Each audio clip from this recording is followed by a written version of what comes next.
Assalamualaikum warahmatullahi wabarakatuh. Perkenalkan, nama saya Teguh Riyana. Saya salah satu mahasiswa di Fakultas Teknik Universitas Pamulang Serang. Nah, pada kali ini saya akan membahas salah satu kerugian dari industri. Bukan hanya di industri saja, bahkan di kehidupan sehari-hari pun pasti kita pernah mengalaminya.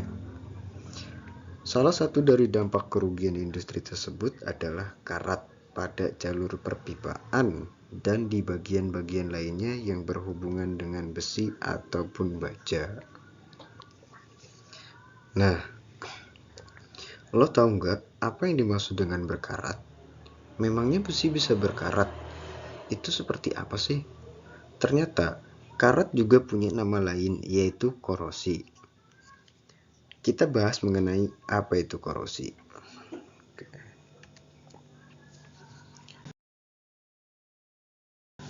Nah, pada kali ini saya akan membahas tentang pengertian korosi, proses, dan cara mencegahnya. Pernahkah Anda bertanya-tanya, mengapa korosi dapat terjadi? Seperti yang diketahui, korosi merupakan salah satu proses yang sangat dihindari, terutama pada sistem perpipaan yang memiliki banyak komponen yang terbuat dari material logam. Kenali secara rinci hal-hal yang berkaitan dengan korosi, mulai dari pengertian dan proses terjadinya korosi, penyebab, dan dampaknya pada sistem perpipaan. Cara mencegah dan merawat, hingga perbedaan antara korosi dan karat yang akan dikupas secara mendalam di artikel ini. Ternyata korosi dan karat itu berbeda. Oke, mari kita bahas. Nah, apa itu korosi? Korosi dikutip dari buku Mengenal Logam sebagai Bahan Teknik, karya dari Sarifuddin pada tahun 2021. Dijelaskan bahwa korosi berasal dari bahasa Latin, yaitu corroder, yang artinya perusakan logam atau berkarat. Definisi korosi adalah proses degradasi, deteriorisasi, atau perusakan material yang terjadi disebabkan oleh lingkungan sekelilingnya. Beberapa pakar bersikeras, definisi hanya berlaku pada logam saja, tetapi para insinyur korosi juga ada yang mendefinisikan istilah korosi berlaku juga untuk material non-logam seperti keramik, plastik, karet. Sebagai contoh, rusaknya cat karet karena sinar matahari atau terkena bahan kimia.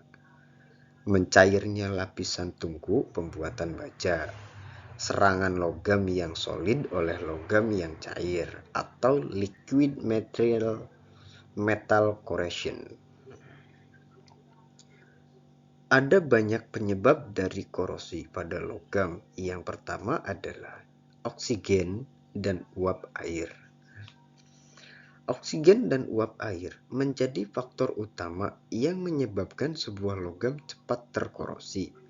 Apalagi jika logam yang dibiarkan di udara terbuka, kemudian tidak dilapisi dengan cat, tidak membutuhkan waktu lama untuk terkorosi. Nah, berikut adalah salah satu gambar pipa yang berkarat atau terkorosi karena udara dan lingkungan di sekitarnya.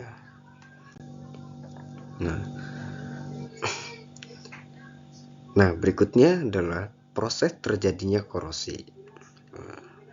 Korosi pada material logam terjadi saat ion-ion yang terkandung dalam logam dilepaskan ke lingkungan sekitarnya, sehingga menyebabkan material menjadi rapuh, berlubang, dan yang paling parah yaitu hancur.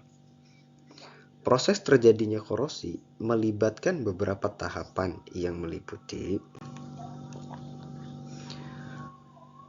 Pembentukan sel elektrokimia. Nah, proses korosi dimulai saat suatu logam bersinggungan dengan zat elektrolit seperti air atau asam. Kemudian membentuk sebuah sel elektrokimia.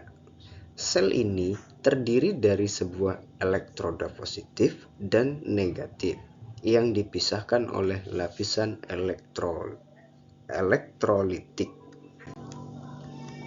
Nah, yang kedua, oksidasi dan reduksi. Di dalam sel elektrokimia, elektron akan bergerak dari anoda logam yang akan teroksidasi menuju katoda atau logam yang akan direduksi. Pada proses ini, anoda akan kehilangan elektron, sedangkan katoda akan menerima elektron. Nah, yang ketiga adalah pembentukan korosi.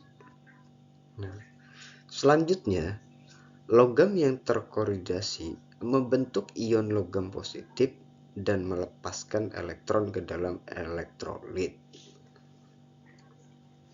Elektron yang dilepaskan ini kemudian bergerak menuju katoda, sedangkan ion positif ini akan berikatan dengan molekul oksigen atau senyawa lain di lingkungan sekitar sehingga membentuk produk korosi. Nah, pembentukan korosi juga. Bagaimana proses terjadinya korosi besi? Nah, logam besi teroksidasi sehingga menghasilkan ion Fe2+ dan elektron Fes berbandingan Fe2 plus Aq plus 2e. Reaksi oksidasi pada logam besi terjadi pada anoda. Selanjutnya, elektron yang dihasilkan akan mengalir menuju katoda yang akan mereduksi oksigen dan ion H+ di udara bebas sehingga menghasilkan air. Air tersebut lalu bereaksi kembali dengan oksigen dan membentuk OH min O2G plus 2H2OI plus 4E atau 4OH AQE sama dengan plus 0,40 volt. Ion besi 2 yang terbentuk pada anoda teroksidasi membentuk ion besi 3 sesuai persamaan berikut: Fe2 plus Aq, Fe3 Aq plus E min. Hasil reaksi redoks pada logam besi adalah berupa senyawa oksida terhidrasi Fe2O3 XH2O karat besi. Nah, anoda 4Fes 4Fe2 plus Aq plus 8E min 4Fe2 plus Aq 4Fe3 plus Aq plus 4E min. Dan katoda 3O2G plus 6H2I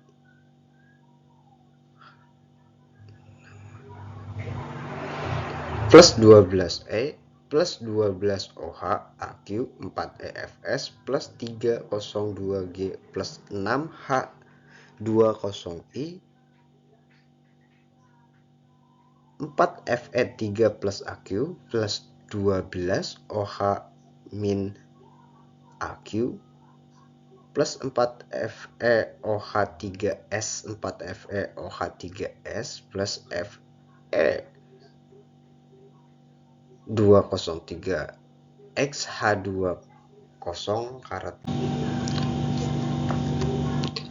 Perlu diketahui bahwa proses terjadinya korosi bisa terjadi lebih cepat jika lingkungan memiliki faktor-faktor yang mendukung untuk adanya percepatan reaksi, misalnya adanya kandungan garam atau keasaman tinggi. juga temperatur dan kelembaban yang tinggi. Faktor-faktor tersebut dapat mempercepat proses oksidasi dan reduksi sehingga korosi terjadi lebih cepat. Jenis-jenis korosi. Korosi merupakan salah satu musuh besar dalam dunia industri, guys. Kalau mesin atau logam yang ada di industri mengalami korosi, tentu saja perusahaan akan mengalami kerugian, mulai dari melakukan perawatan hingga menggantinya dengan yang baru. Nggak usah jauh-jauh ke industri deh. Dalam kehidupan sehari-hari, kita saja pasti terasa kerugiannya kalau ada logam yang mengalami korosi, ya enggak? Nah, korosi juga ada jenis-jenisnya, guys. Kira-kira korosi yang biasa ada di sekitar lo itu termasuk jenis yang mana ya? Nah, jenis korosi yang pertama adalah uniform attack atau korosi seragam. Korosi seragam atau uniform attack atau korosi merata adalah jenis korosi di mana pada korosi tipe ini, laju korosi yang terjadi pada seluruh permukaan logam atau paduan yang terpapar atau terbuka ke lingkungan berlangsung dengan laju yang hampir sama. Hampir seluruh permukaan logam menampakkan terjadinya proses korosi. Korosi ini terjadi pada seluruh permukaan logam yang kontak dengan air dengan intensitas yang sama. Akibat korosi ini, biasanya logam akan mengalami kehilangan berat paling besar dibandingkan dengan korosi lain.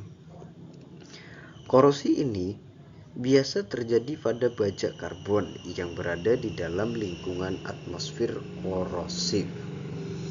Sedangkan pada tembaga terjadi laju korosi yang rendah karena adanya lapisan pelindung pada permukaan, sehingga tembaga memiliki tahanan korosi yang lebih tinggi. Korosi merata merupakan korosi yang pada umumnya sering terjadi. Hal ini biasanya ditandai dengan adanya reaksi kimia atau elektrokimia yang terjadi pada permukaan yang bereaksi. Logam menjadi tipis dan akhirnya terjadi kegagalan pada logam tersebut. Sebagai contoh, potongan baja atau seng dicelupkan pada asam sulfat encer biasanya akan berlarut secara seragam pada seluruh permukaannya. Contoh lain dari korosi merata adalah pada plat baja atau profil. Permukaannya bersih dan logamnya homogen. Bila dibiarkan di udara biasa beberapa bulan, maka akan terbentuk korosi merata pada seluruh permukaannya. Korosi merata merupakan keadaan kerusakan yang sangat besar terhadap material. Namun demikian, korosi ini kurang diperhatikan karena umur dan peralatan dapat diperkirakan secara akurat dengan pengujian lain yang lebih sederhana. Korosi merata dapat dilakukan pencegahan dengan cara pelapisan inhibitor dan proteksi katodik. Nah, di sebelah kiri ini adalah salah satu contoh pipa yang terkena korosi seragam. Oke, lanjut yang kedua, pitting corrosion atau korosi sumur. Korosi sumuran atau pitting merupakan bentuk korosi yang terlokalisasi di mana akan terbentuk suatu rongga atau lubang pada material. Korosi pitting sering dianggap lebih berbahaya jika dibandingkan dengan korosi merata uniform. Karena bentuk korosi ini sulit untuk diidentifikasi. karena produk korosi yang berbentuk biasanya akan menutupi rongga-rongga serta sulit untuk diprediksi. Logam yang dapat membentuk lapisan pasif seperti baja aluminium merupakan logam yang paling rentan terserang korosi fitting.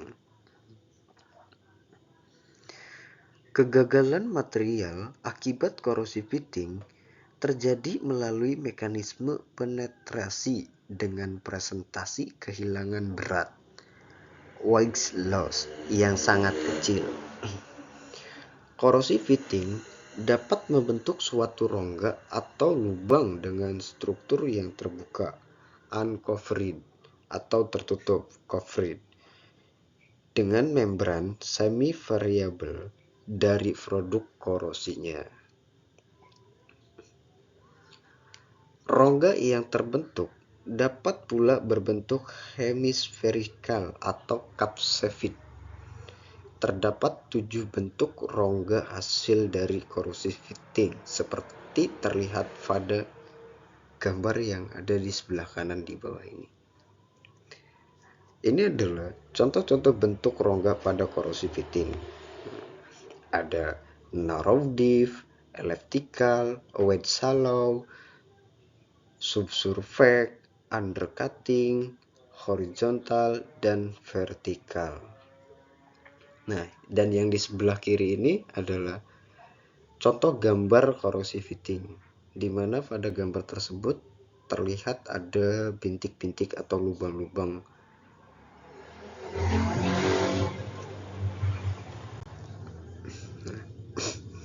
Korosi fitting terjadi pada lingkungan laut, di mana terdapat ion-ion Cl, Br, dan I.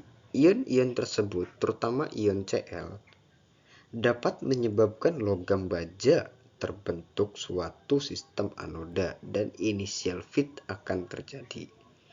Inisial ini dapat terjadi karena beberapa hal, diantaranya rusaknya lapisan pasif yang protektif secara mekanik ataupun kimia, sedikitnya oksigen yang terlalut sehingga menghasilkan lapisan pasif yang tidak stabil, dan konsentrasi yang tinggi dari ion klorida. Yang kedua, proses pelapisan atau coating yang tidak merata. Terdapat ketidakseragaman mikrostruktur dari logam tersebut seperti inklusi. Secara umum, terdapat 3 tahapan utama pada mekanisme terjadinya korosi fitting, yaitu initial fit 1, propagasi 1-3, dan terminasi 4. Yang pertama, terbentuknya tempat-tempat yang bersifat anodik yang disebabkan oleh terganggunya atau rusaknya lapisan pasif pada permukaan logam. Anoda M sama dengan Mn plus Ne, dan katoda O2 plus 2H2O plus 4E sama dengan 4OH min. Yang kedua, karena terjadi proses pelarutan logam secara kontinu, ion-ion logam akan terakumulasi di daerah anoda, sehingga berbentuk rongga-rongga, dan untuk menstabilkan elektron, ion-ion klorida berimigrasi ke dalam rongga dan bereaksi dengan ion logam dan terjadi reaksi hidrolisis. M plus Cl2 plus 2H2O sama dengan MOH plus H plus Cl. Yang ketiga, dengan adanya ion H plus dan Cl min akan mencegah terjadinya revasivasi pada logam. Lalu, dengan meningkatnya laju pelarutan logam pada daerah anodik akan mempercepat migrasi dari ion klorida. sehingga akan memperbanyak terbentuknya M plus Cl min seperti pada reaksi pada tahap 2. Dan proses tersebut akan berjalan hingga logam tersebut bolong, terbelah, dan prosesnya berupa autokatalitik. Yang keempat, akhirnya logam tersebut akan bolong, terbelah, sehingga mengalami kegagalan. Reaksi-reaksi kimia yang terjadi pada proses corrosive fitting yang terjadi pada baja dan stainless steel yaitu reaksi di dalam fit Fe sama dengan Fe2 plus 2M min Fe2 plus H2O sama dengan FeOH plus H plus dengan MnS plus 2H plus sama dengan H2S plus Mn2 plus. Reaksi pada mulut feed terjadi oksidasi FeOH plus dan Fe2 plus oleh oksigen berlarut 2 FeOH plus 1/2 O2 plus 2H plus sama dengan 2 FeOH2 plus H2O 2 Fe plus 1/20 plus 2H pangkat plus Fe pangkat 3 plus H2O diikuti dengan hidrolisis dari produk reaksi di atas FeOH pangkat 2 plus H2O sama dengan FeOH plus H plus. Fe pangkat 3 plus sama dengan Fe3 plus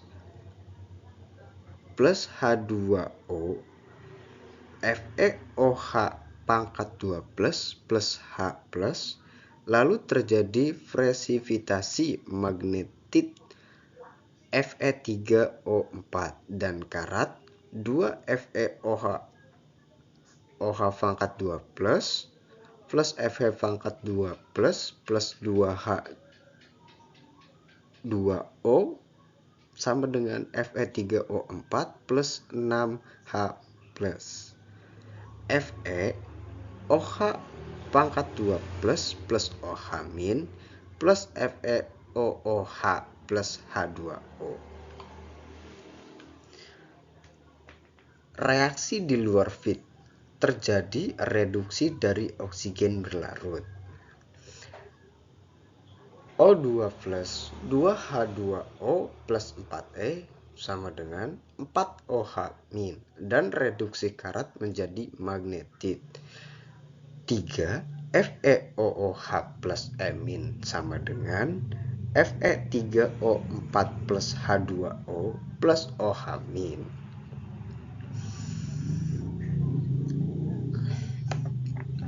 Nah, di sini ada mekanisme corrosive fitting pada logam. Di sini ada beberapa rumusnya yang dari katoda menuju katode. Oke, di sini ada noda, di sini ada metal, yang dimana di tengah ini yaitu MCl plus H2O, MOH plus HCl.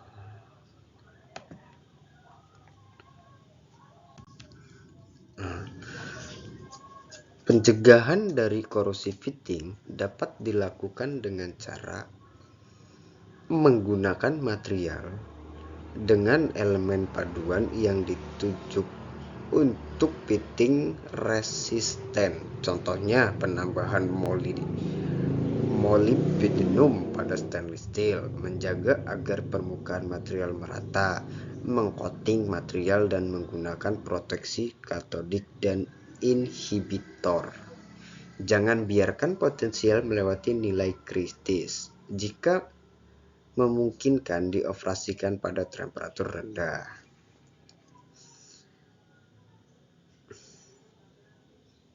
Nah, di sini juga ada mekanisme fitting pada baja. Nah, yang dimana di sebelah sini ada neutral earthed NaCl solution. Di sini ada mil scale-nya, yang dimana proses ini terjadi korosi fitting atau korosi sumuran.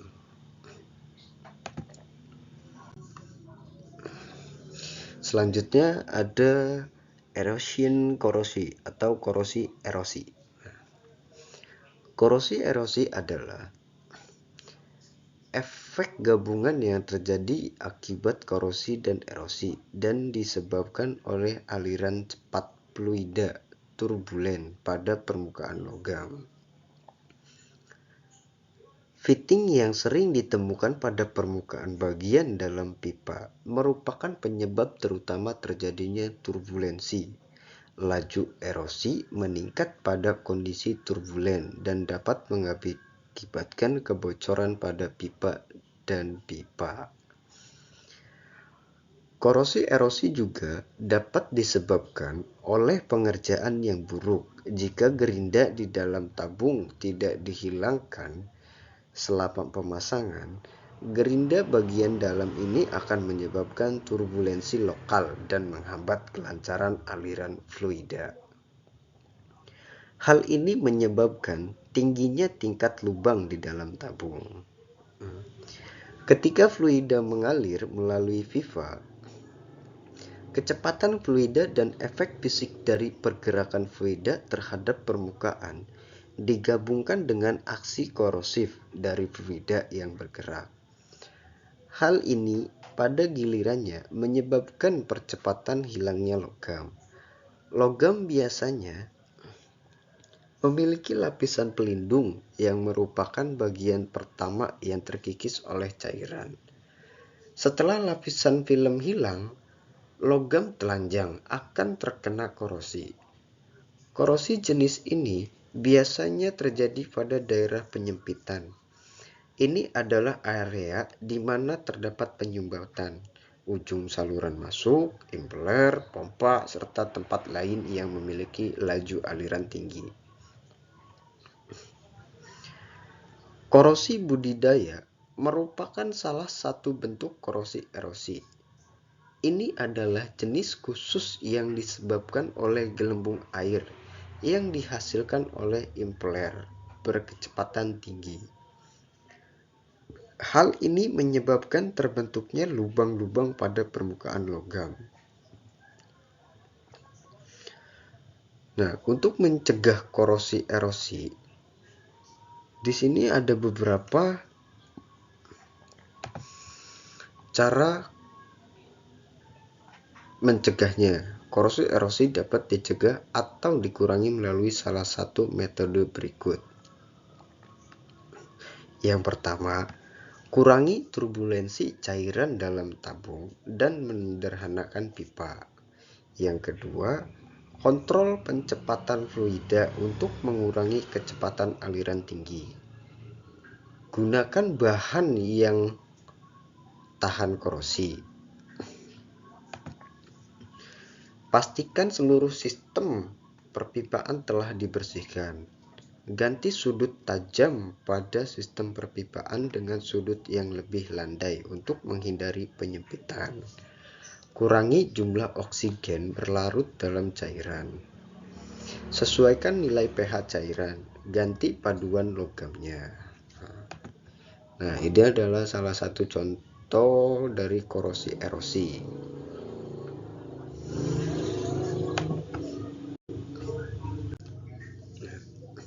Selanjutnya ada galvanic corrosion, korosi pada galvanis. Ketika dua logam berbeda bersentuhan langsung dalam cairan penghantar, pengalaman menunjukkan bahwa salah satu dari keduanya yang dapat menimbulkan korosi. Ini disebut korosi galvanik. Ketika dua logam yang mempunyai potensial elektroda berbeda bersentuhan satu sama lain dengan adanya elektrolit, logam yang satu bertindak sebagai katoda, sedangkan logam lainnya bertindak sebagai anoda. Hal ini menyebabkan reaksi elektrokimia yang mengakibatkan anoda dilarutkan ke dalam elektrolit. Proses elektrokimia ini disebut korosi galvanik logam.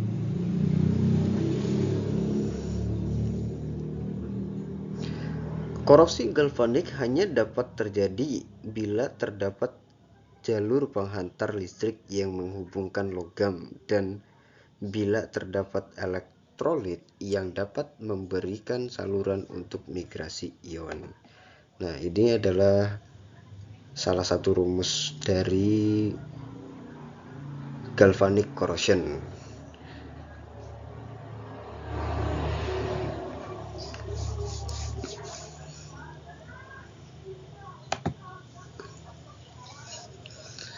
Contoh korosi galvanik yaitu ada pada patung Liberty di New York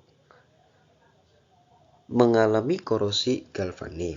Korosi terjadi antara struktur penyangga yang terbuat dari besi, tempa, dan bagian luar patung yang terbuat dari tembaga. Hal ini menyebabkan terjadinya karatan pada struktur penyangga besi. Nah, contoh lain dari korosi galvanik terjadi pada kapal USS Independency atau lambung aluminium. Kapal memiliki sistem propulsi jet air baja yang berpasang padanya. Lambung aluminium bertindak sebagai anoda terhadap baja yang terkorosi ini. Mekanisme korosi galvanik: ketika dua logam bersentuhan dengan adanya elektrolit, logam yang lebih reaktif bertindak sebagai anoda, sedangkan logam yang kurang reaktif bertindak sebagai katoda. Elektrolit menawarkan saluran untuk pergerakan vertikal yang pada gilirannya menyebabkan erosi cepat pada logam anodik. Korosi galvanik dapat digunakan secara bermanfaat untuk melindungi logam katodik dari korosi. Contoh bagusnya adalah penggunaan seng dalam baterai untuk mendorong korosi seng guna menciptakan perbedaan potensial. Nah, penyebab korosi galvanik. Jenis korosi ini terjadi ketika dua logam berbeda dihubungkan secara listrik dan direndam dalam larutan konduktif. Logam katoda tetap aman tidak terkorosi, sedangkan anoda terkorosi. Laju serangan pada anoda distimulasi bila dibandingkan dengan laju logam yang tidak digabungkan. Misalnya, jika Anda menyambungkan aluminium dan baja karbon dan merendamnya dalam air laut, aluminium akan cepat terkorosi dan baja akan terlindungi. Nah, di sini ada cara pencegahannya untuk korosi galvanik. Ada banyak metode yang dapat diadaptasi untuk mencegah korosi galvanik. Beberapa metode tersebut dijelaskan di bawah ini. Proses elektroflanting pada logam untuk membentuk lapisan tipis. Logam inert di atasnya juga dapat membantu mengurangi korosi galvanik. Penempatan isolasi listrik di antara kedua logam untuk menghentikan aliran elektron di antara keduanya dan mencegah terjadinya kopling galvanik. Yang ketiga, penggunaan isolator galvanik yang dapat berupa dua dioda semikonduktor seri yang ditempatkan secara paralel dengan dua dioda yang menghantarkan arus berlawanan arah. Penggunaan lapisan kedap air pada permukaan logam seperti cat dapat membantu memastikan bahwa logam tidak bersentuhan dengan elektrolit, yang merupakan cara yang baik untuk mencegah korosi galvanik. Selanjutnya, penggunaan logam dengan potensial serupa mengurangi jumlah arus galvanik yang mengalir melalui logam tersebut. Oleh karena itu, hal ini mengurangi laju korosi galvanik pada logam. Selanjutnya ada stress corrosion atau korosi tegangan.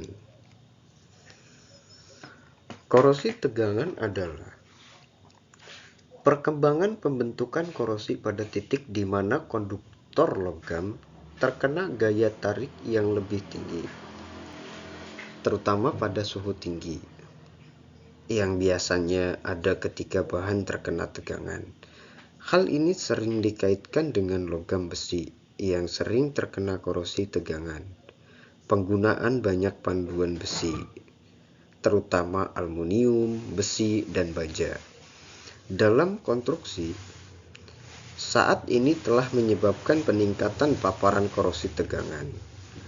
Beberapa logam yang umumnya terkena stres yang lebih tinggi termasuk panduan, baja tahan karat, besi tuang, dan baja tahan karat. Pembentukan korosi tegangan bukanlah kejadian yang tidak biasa. Namun, hal itu lebih sering terjadi pada material yang terpapar tegangan tinggi. Suhu tinggi menyebabkan peningkatan besar dalam konduktivitas logam, terkena tekanan dan suhu. Kehadiran gas atau uap berlebih di sekitar logam ketika mengalami tekanan atau suhu, ditambah dengan adanya tegangan ambang, menyebabkan pertumbuhan cepat senyawa organik seperti pewarna, garam, dan asam ringan. Zat organik ini memiliki kemampuan untuk berikatan dengan permukaan tempat mereka diaplikasikan. Mereka membentuk lapisan tipis pada permukaan logam di mana korosi dimulai. Dalam kasus baja tahan karat, pertumbuhan korosi ini terutama disebabkan oleh korosi tegangan sisa dari paduan itu sendiri, dikombinasikan dengan adanya karbonisasi berlebih pada antarmuka permukaan. Baja tahan karat dicirikan oleh suhu karbonisasi yang lebih tinggi daripada kebanyakan paduan lainnya. Perlakuan panas, oleh karena itu, dapat mempercepat laju pertumbuhan kontaminan ini selama paparan korosi tegangan tinggi. Dengan demikian, penggunaan perlakuan suhu tinggi untuk menghasilkan laju pertumbuhan yang lebih cepat dari kontaminan ini dapat mengurangi efek kontaminan ini. Perlakuan menggunakan panas atau gas kriogenetik juga dapat menghancurkan kontaminan organik selama fase awal pertumbuhannya, yang memungkinkan mereka mencapai tahap pertumbuhan yang lebih awal. Ketika baja terkena suhu tinggi untuk waktu yang lama, baik karena beban mekanis atau tekanan eksternal, permukaan logam menjadi tergores. Proses retak korosi tegangan baja ini dikenal sebagai retak-retak tegangan. Ketika retakan seperti itu merambat pada baja, retakan tersebut tidak hanya menyebabkan retak korosi tegangan tetapi juga distorsi. Proses deformasi logam ini terdapat pada sudut sewenang-wenang ke permukaan dan dapat merambat ke segala arah, baik horizontal maupun vertikal. Dalam setiap kasus deformasi, proses stress corrosion cracking dapat diklasifikasikan menjadi dua subproses. Subproses pertama meliputi kelelahan termal yang disebabkan oleh penerapan energi panas yang berlaku banyak untuk waktu yang sangat singkat. Dalam kasus seperti ini, retakan menyebar lebih cepat dan menyebar ke area yang lebih luas. Dalam subproses lainnya, energi panas yang diterapkan pada logam menghambat ekspansi tekanan. Salah satu bahan yang paling sering mengalami korosi retak tegangan adalah paduannya yang sebagai besar terbuat dari besi dan baja. Ada banyak logam yang lebih rentan terhadap proses. Contohnya adalah aluminium, antimon, kromium, tembaga, besi, mangan, platinum, rodium, belerang, seng, dan titanium. Sebagian besar waktu, retakan terjadi pada permukaan logam. Dan dalam kasus tembaga, retakan merambat dalam kasus baja. Salah satu bahan yang paling umum yang dapat mengalami korosi tegangan adalah lembaran logam. Dalam hal ini, ketika logam terkena panas yang berlebihan untuk waktu yang lama, proses korosi tegangan dapat melemahkan permukaan logam dan menyebabkan tautan korosi tegangan internal putus. Misalnya, ikatan sulfida antara karbon dan baja akan menyebabkan kelelahan dan kelemahan, sedangkan gugus hidroksil akan menyebabkan korosi pada suhu tinggi. Selain bahan yang disebutkan di atas, ada beberapa logam lain termasuk kuningan, perunggu, dan paduan besi juga dapat mengalami retak jika terpapar suhu ekstrim dalam jangka waktu yang lama. Retakan pada akhirnya akan membentuk titik seperti jarum tajam yang mampu menembus baja yang paling keras sekalipun. Tetapi jenis kerusakan ini relatif lambat dan sifatnya tidak mematikan.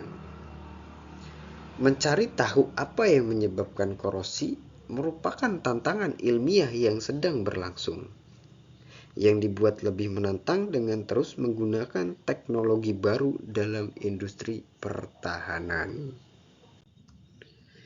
Selanjutnya ada crevice corrosion atau korosi celah. Apa itu korosi celah? Korosi celah merupakan jenis korosi yang terjadi pada logam yang berdempetan. Nah, celah tersebut bisa saja menahan kotoran dan air, sehingga konsentrasi O2 pada permukaan lebih banyak dibandingkan pada bagian dalamnya, sehingga bagian dalam lebih anodik dan bagian permukaan menjadi katodik. Nah, berikut adalah di sebelah ini adalah salah satu contoh dari korosi celah, di mana pada bagian ini dia terkorosi karena menahan kotoran dan air. Nah,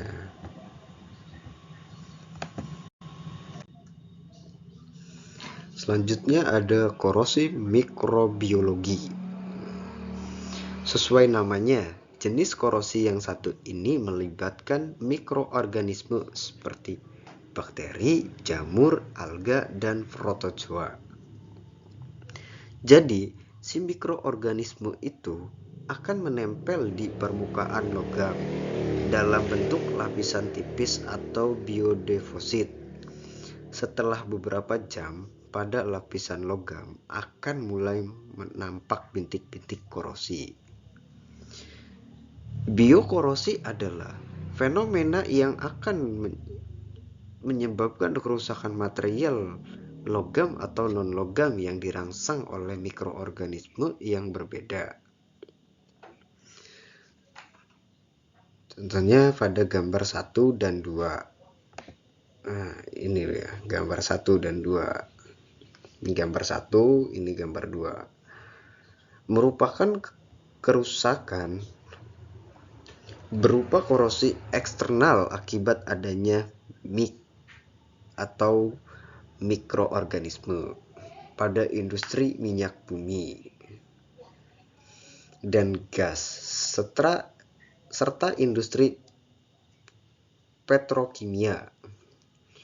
Mikroorganisme dianggap sebagai salah satu tantangan yang utama dalam industri minyak dan gas sebagai hasil dari proses yang kompleks. Mikroorganisme menjadi salah satu topik terpenting bagi para insinyur dan ilmuwan di berbagai bidang industri, karena masalah ini menyebabkan kerugian ekonomi yang sangat besar pada perusahaan, yang seringkali mencapai beberapa miliar dolar Amerika setiap tahunnya.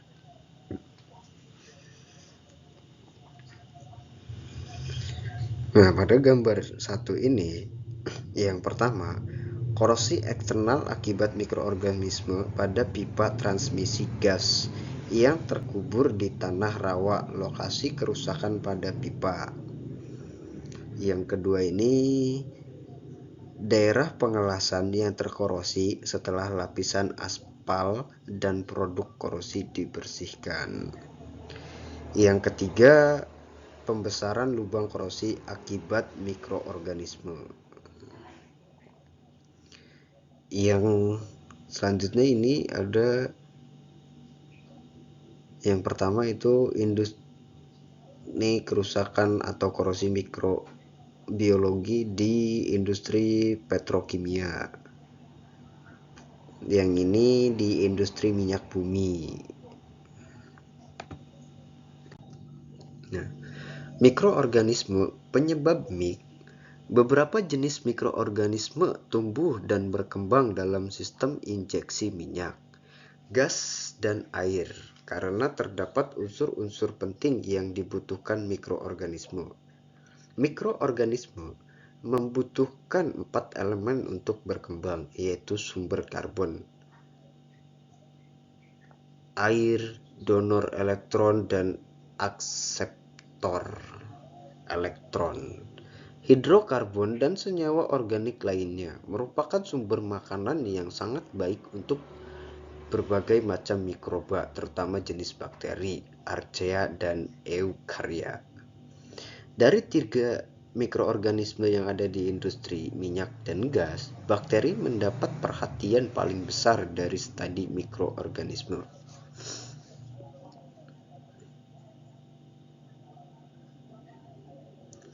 Studi terbaru menunjukkan bahwa bakteri produksi sulfat atau SRB, sulfat reducing bacteria, adalah kontributor utama MIC dengan menghasilkan hidrogen sulfida H2S.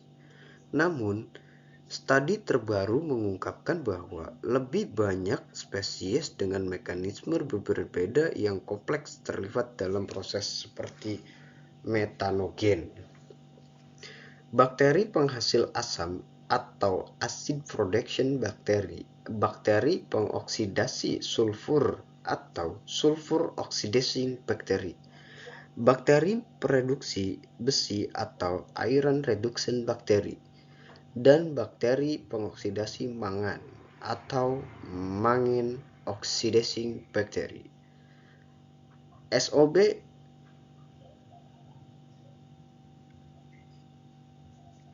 sulfur oksidan bakteri, iron reducing bakteri, dan mangan oksidan bakteri memiliki kemampuan menggunakan logam dalam referensi sebagai donor atau akseptor elektron. Di sisi lain, metagonin dan spesies bakteri ini dalam kemampuan memanfaatkan berbagai jenis hidrokarbon juga dianggap sebagai faktor penting pembentukan MIC di lapangan minyak bumi. Dalam situasi praktis, interaksi sinergis antara komunitas mikroorganisme konsorsium dan permukaan logam ini menghasilkan MIC. Faktanya, interaksi biologis yang kompleks ini menambah kompleksitas penyelidikan, prediksi, dan mitigasi MIC. Jenis bakteri yang bersosialisasi dengan logam dalam sistem perpipaan adalah bakteri produksi sulfat, bakteri produksi logam atau MRB, bakteri penghasil asam, dan bakteri pengoksidasi logam. Sulfat reducing bakteri dianggap penting dan utama di banyak ekosistem termasuk sedimen laut, lingkungan ladang minyak, dan hidrosentral laut dalam. Sulfat reducing bakteri mudah ditemukan di fasilitas produksi migas, mulai dari sumur, pipa distribusi, fasilitas pengolahan dan kilang, hingga infrastruktur transportasi dan distribusi. Sulfat reducing bakteri menggunakan ion sulfat SO4 sebagai akseptor elektron terminal untuk menghasilkan sulfida H2S. Senyawa H2S inilah sebagai senyawa korosif yang tereduksi ketika kontak dengan logam. Selain itu, sulfat reducing bakteri juga memiliki kemampuan metabolisme lainnya, antara lain dapat mereduksi nitrat dan tiosulfat serta pengambilan elektron langsung dari permukaan logam. Sulfat reducing bakteri dapat memperoleh karbon dan energi dari asam organik dan nutrisi seperti laktat, asetat, dan free fat. Sulfat reducing bakteri sering dianggap sebagai distributor utama biokorosi karena kapasitas metabolismenya yang menghasilkan H2S.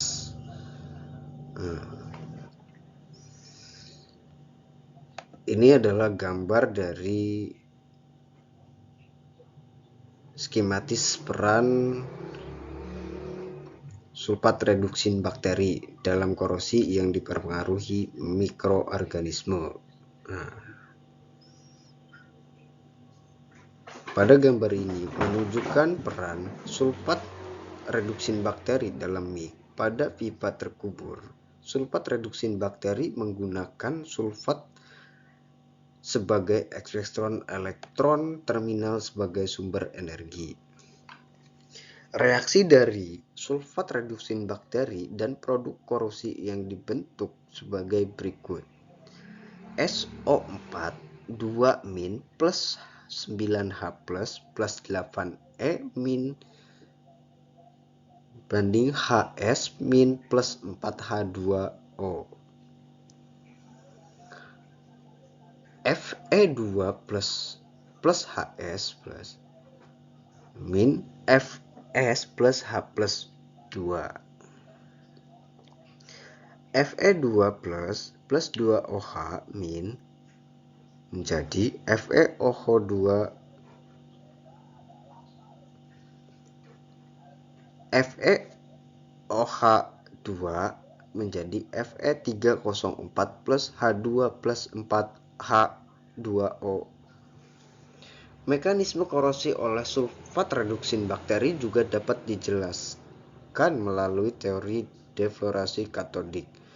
Teori ini menganggap bahwa hidrogen dari disosiasi air maupun proses korosi dikonsumsi oleh sulfat reduksin bakteri untuk mereduksi sulfat sesuai reaksi berikut.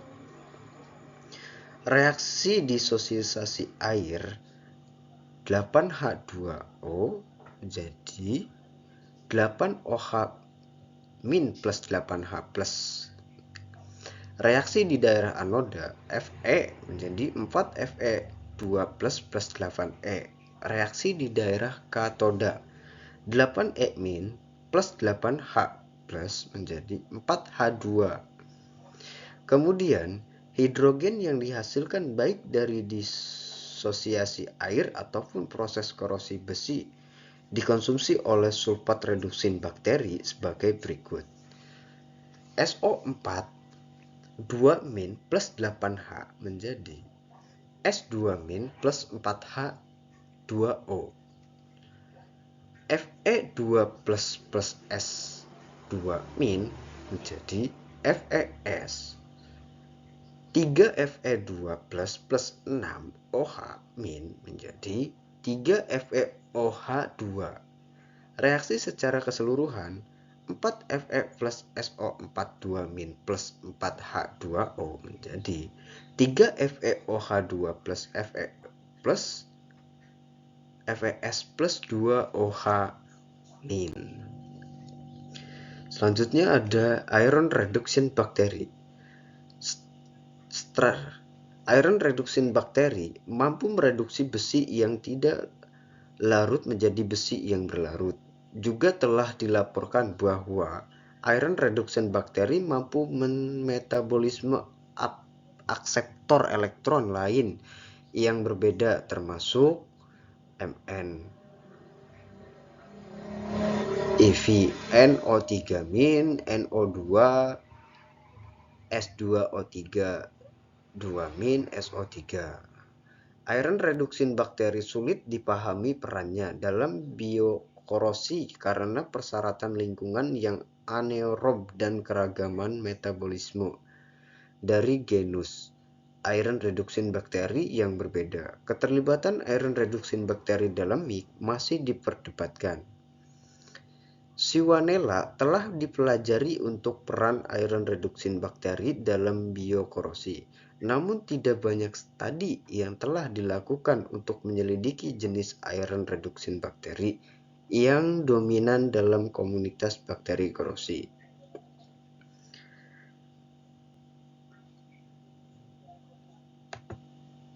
Nah, pada gambar ini merangkum proses transformasi besi akibat adanya mikroorganisme. Transformasi besi oleh mikroorganisme meliputi reduksi mineral 3 atau Fe3, kompleks yang berlarut bersamaan dengan oksidasi bahan organik menjadi Fe2 oleh mikroorganisme 2. Proses oksidasi Fe2 menjadi Fe3 oleh mikroorganisme, reduksi Fe3 oleh molekul pengangkut elektron dan transfer elektron dari reaksi besi. Iron reduction bakteri dikatakan mempercepat korosi dengan tahapan berikut. 1. Yang pertama, reduksi senyawa ion besi yang tidak larut menjadi ion besi yang larut, sehingga menghasilkan kerak korosi protektif yang terbentuk pada permukaan yang terekspos.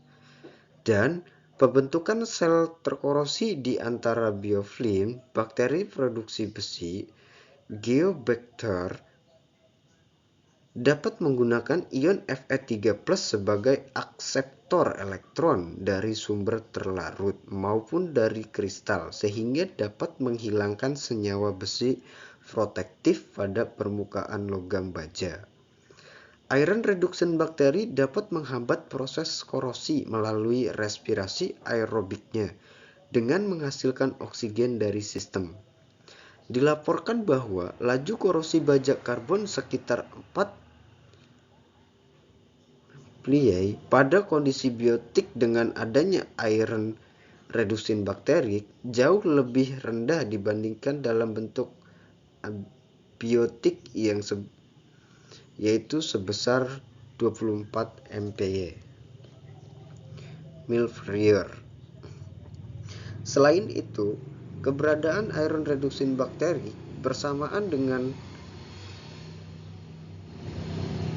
sulfur reduction bakteri dalam biofilm dapat bermanfaat karena dapat menghancurkan sarang ekologis reduksi sulfat di dalam bidang biofilm yang terbentuk pada permukaan logam.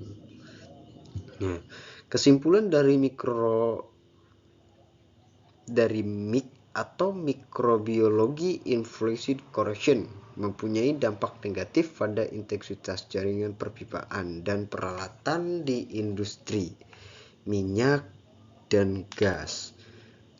Mikrobiologi influenced corrosion menghasilkan berbagai kerusakan yang dapat menyebabkan kegagalan sehingga biaya operasional dan pemeliharaan dapat menjadi lebih tinggi serta produksi terganggu.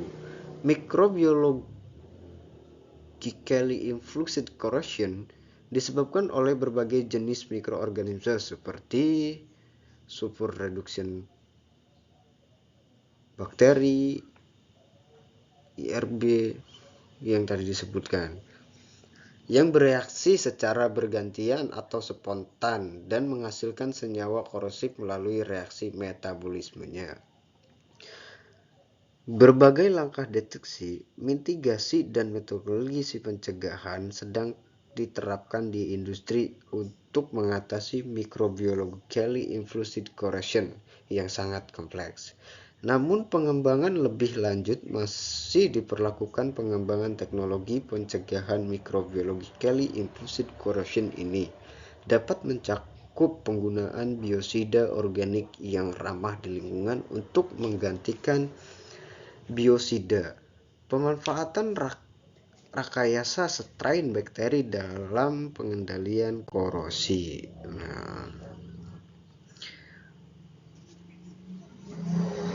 Ada juga fatigue corrosion atau korosi lelah. Jenis yang satu ini terjadi karena logam mendapat beban siklus yang terus berulang. Semakin lama, logam mengalami patah karena terjadi kelelahan logam. Nah, Oresipisunpedia menjelaskan, korosi kelelahan adalah kekurangannya kemampuan suatu logam untuk menahan tekanan berulang ketika terkena aksi gabungan dari stres dan lingkungan korosif. Dibandingkan dengan efek dari stres saja, hal ini menyebabkan permukaan patahan berupa dengan kelelahan biasa, kecuali pada beberapa kasus terdapat produk korosi pada bagian luar retakan. Korosi kelelahan dapat terjadi pada berbagai jenis produk logam, mulai dari alat berat hingga panel logam yang digunakan dalam konstruksi dan pembuatan kapal. Material yang memiliki kemampuan untuk melakukan repasipasi selama pembebanan statis sangat rentan terhadap pengulangan korosi lapisan oksida. Korosi kelelahan disebabkan oleh perkembangan retakan akibat aksi korosi dan tegangan siklik secara simultan. Seperti halnya retak korosi tegangan. Korosi kelelahan bergantung pada beberapa faktor, antara lain memuat, lingkungan, metalurgi. Korosi kelelahan dapat dicegah dengan mengurangi kelelahan dengan meminimalkan getaran pada fluktuasi tekanan. Yang kedua, korosi dengan menggunakan paduan kinerja tinggi yang tahan terhadap kelelahan korosi.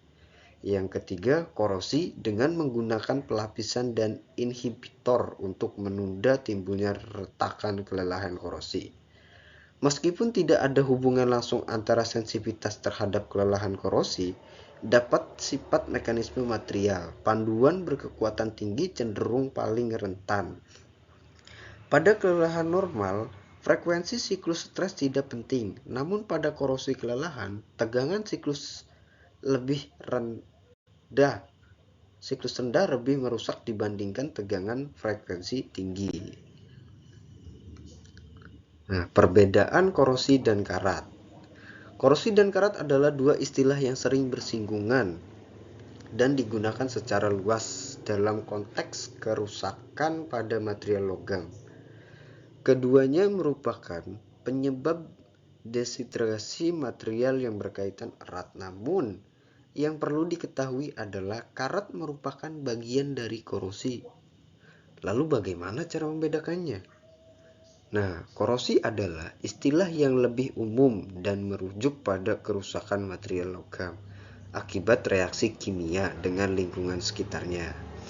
Di berbagai macam material, logam maupun non-logam, korosi dapat menghasilkan korosi yang berbeda-beda, tergantung pada jenis logam dan lingkungannya, serta dapat menyebabkan kerusakan yang lebih parah pada material logam, seperti berlubang, pecah, atau hancur. Sementara itu, karat khusus merujuk pada korosi yang terjadi pada material besi bereaksi dengan oksigen dan air, menghasilkan senyawa besi yaitu oksida hidran yang berwarna coklat kekuningan. Karat terlihat sebagai lapisan tipis yang menempel pada permukaan besi. Jadi, sederhananya, karat adalah salah satu hasil dari korosi pada besi, sementara korosi merujuk pada berbagai jenis kerusakan pada material logam yang dapat terjadi pada berbagai jenis logam dan paduan logam seperti aluminium, tembaga, baja tahan karat, dan lain-lain.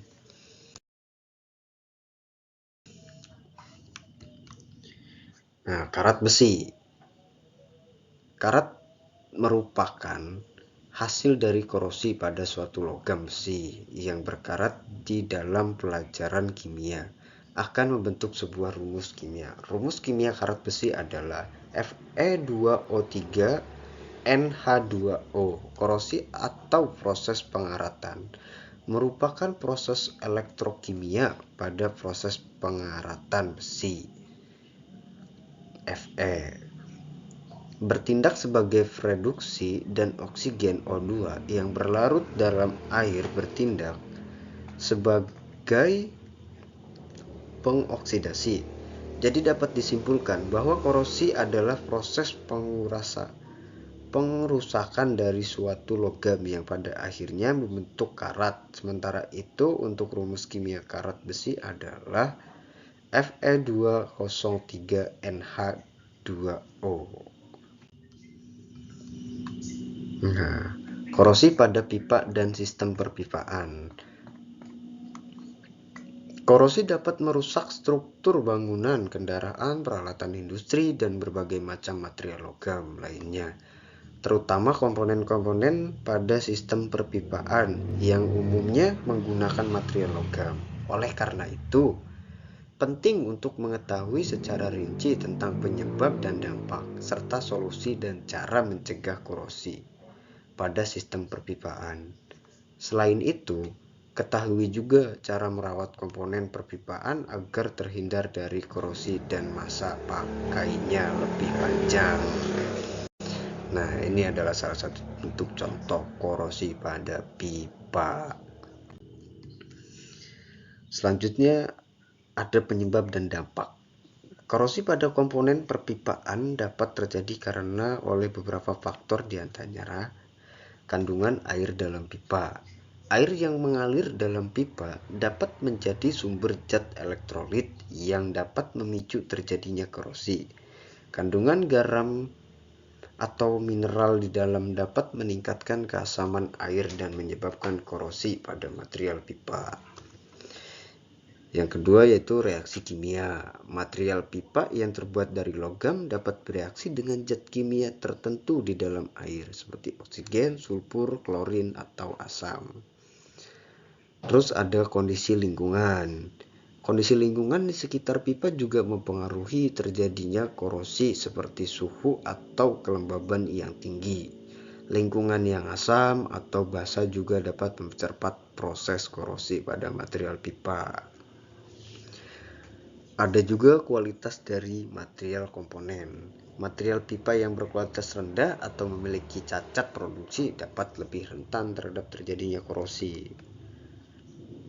Selanjutnya, tegangan listrik atau arus listrik yang mengalir. Arus listrik yang mengalir pada pipa dapat menimbulkan erosi pada material pipa dan mempercepat proses korosi.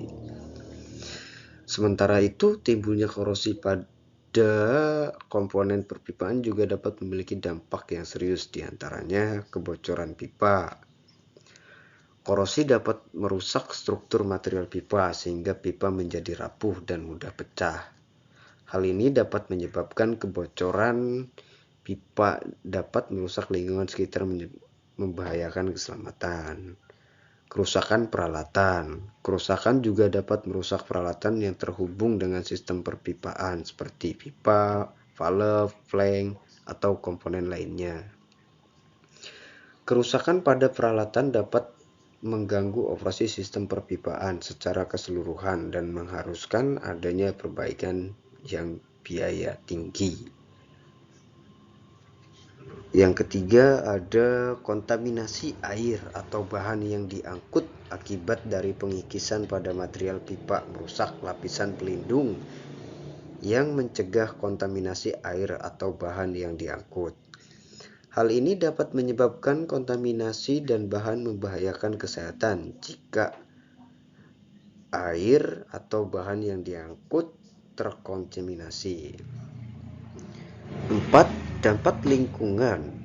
Akibat dari kebocoran yang timbul karena korosi dapat menyebabkan kebocoran yang merusak lingkungan sekitar, termasuk tanah, air, dan udara. Hal ini dapat memicu dampak lingkungan yang serius dan berkelanjutan. Nah, cara mencegah dan merawatnya. Dampak dari korosi yang telah dijabarkan tadi tentu sangat berbahaya dan merugikan bagi industri yang memiliki sistem perpipaan yang kompleks. Beberapa cara pencegahan dan perawatan yang dapat dilakukan untuk menghambat terjadinya korosi pada sistem perpipaan. Memilih material yang tahan korosi. Pemilihan material pipa yang memiliki ketahanan yang baik terhadap korosi, misalnya pipa yang dilapisi dengan lapisan zat pelindung seperti galvanis, atau pipa yang terbuat dari material tahan korosi seperti stainless steel. Yang kedua, ada aplikasikan lapisan pelindung atau coating. Hal ini dapat membantu melindungi pipa dari korosi. Beberapa jenis lapisan pelindung yang umum digunakan adalah cat anti korosi, epoksi, dan polimer.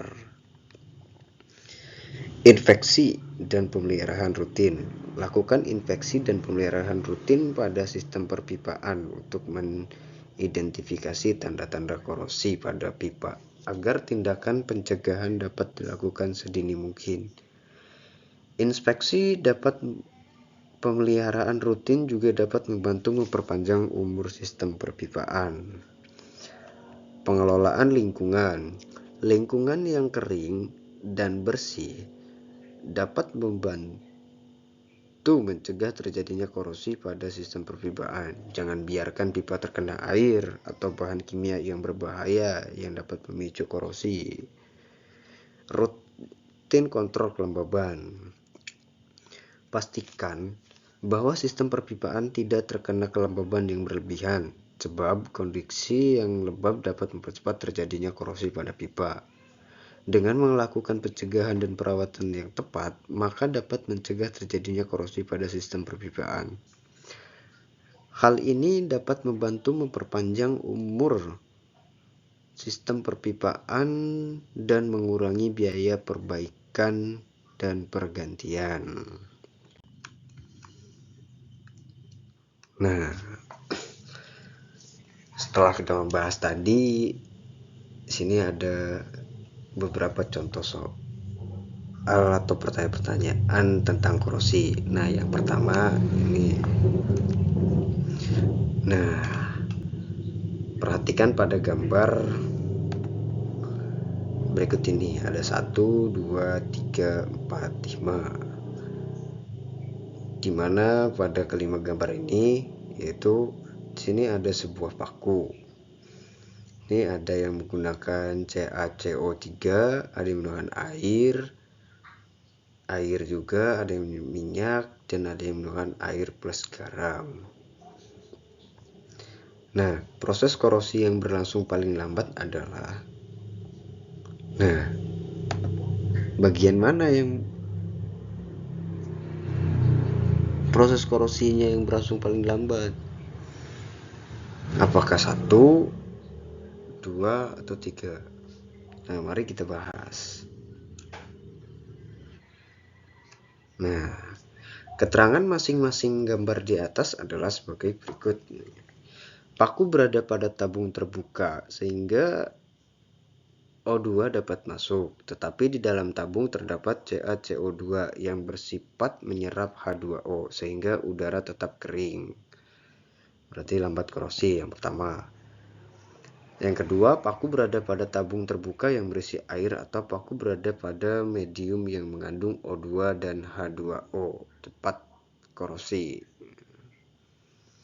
Paku berada pada tabung tertutup yang berisi air. Meskipun tabung tertutup, tetapi di dalamnya masih tersisa udara, sehingga masih memungkinkan paku berkarat.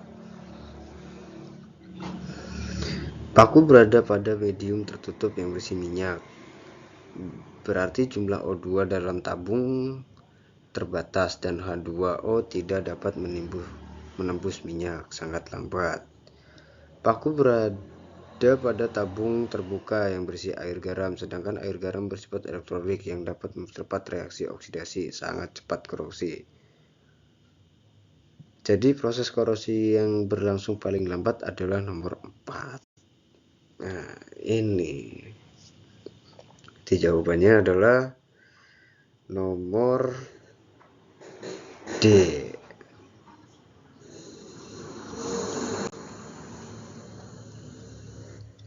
Nah, latihan yang kedua.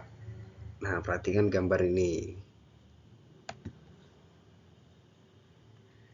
Nah, perlindungan korosi yang paling tepat dilakukan untuk melindungi logam pada bagian mesin yang berputar adalah A. Mengecat atau dibuat paduan logam, perlindungan katodik, melumuri dengan oil, dibalut dengan emas. Di sini jawabannya adalah D. Melumuri dengan oli. Apakah benar? Mari kita bahas. Nah, bagian mesin yang berputar rentan terjadi gesekan dan sangat cepat aus. Oleh karena itu, perlindungan korosi dengan secara dicat, dibuat paduan logam, perlindungan katodik, apalagi dibalut dengan emas, sangatlah tidak efektif. Perlindungan katodik sangat cocok untuk logam yang digunakan pada bangunan tinggi menjulang seperti menara atau cerobong asap. Jadi perlindungan korosi yang paling tepat pada bagian mesin yang berputar adalah dengan oil, D. Nah, berarti benar jawabannya adalah D. Dilumuri dengan oil. Ya baik, mungkin itu saja yang bisa saya sampaikan mengenai korosi dan karat pada industri. Apabila ada salah-salah kata ataupun ada perkataan yang salah diucapkan, mohon maaf. Terima kasih buat semuanya. Wassalamualaikum warahmatullahi wabarakatuh.